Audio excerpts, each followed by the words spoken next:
అందరికి నమస్కారం. శ్రీమాత్రే నమః.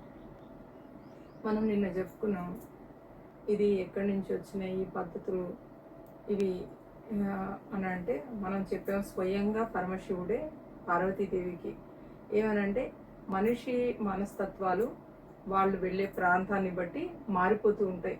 అందుకే ఒకటేలాగా ఆలోచించలేడు మనిషి. అప్పుడు చేయవలసిన క్రియలు అని దీన్ని ఆగమ శాస్త్రాలు అంటారని.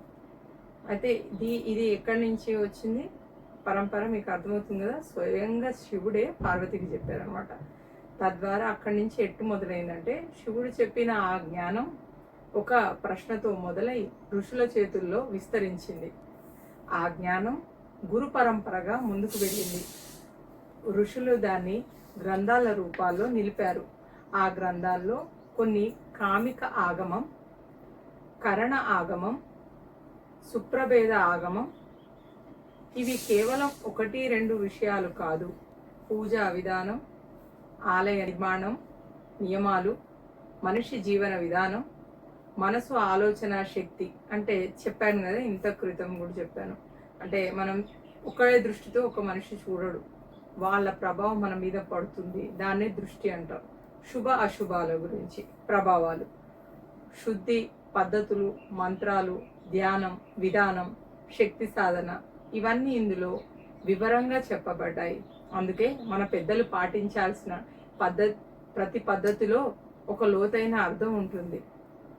ఇది కేవలం పూజలకు మాత్రమే కాదు, మన జీవితాన్ని అర్థం చేసుకునే జ్ఞానం. ఇందులో ఒక విషయం మీకు చెప్తానండి. చాలామంది ఎలా గుర్తుపట్టాలి అంటారు. ఒకటి చిన్న ఎగ్జాంపుల్. మన దగ్గర ఎవరైనా వచ్చి కలిసి వెళ్ళిన తర్వాత కూడా వాళ్ళ ఆలోచనలు కానీ వాళ్ళు మాట్లాడే విధానం కానీ మనల్ని ఆనందపరిచిన, మన ఇంటి వాతావరణం సానుకూలంగా మనకు కనిపించిన, అప్పుడు వాళ్ళ ప్రజెన్స్ మనకు నచ్చుతున్నాయని, అదే మన పాజిటివ్ ఎనర్జీని పెంచే రీతిలో ఉంటాయని. ఎప్పుడైతే మనం ఒక మనిషి వచ్చినప్పుడు అడ్జస్ట్ అవ్వలేకపోతున్నాం, వాళ్ళతో కూర్చోలేకపోతున్నాం, వాళ్ళతో మాట్లాడలేకపోతున్నాం, వాళ్ళతో మింగిల్ అవ్వలేకపోతున్నాం అనే దృష్టి కలిగిందంటే, ఇంకా వాళ్ళతో అంటే ఇప్పుడు చూడండి, సంబంధం స్టార్ట్ అవుతుంది, అప్పుడే కట్ చేసుకోవడం ఉత్తమోత్తమం. లేదు ఏదో ఒక పని వల్లనో లేకుంటే దేనికో స్టిక్ ఆన్ అయిపోయి ఇప్పుడు ఈ పని అయ్యే వరకు చేసుకుందాం అనడం వల్ల ఇక్కడి నుంచి ప్రాబ్లమ్స్ స్టార్ట్ అవుతాయి.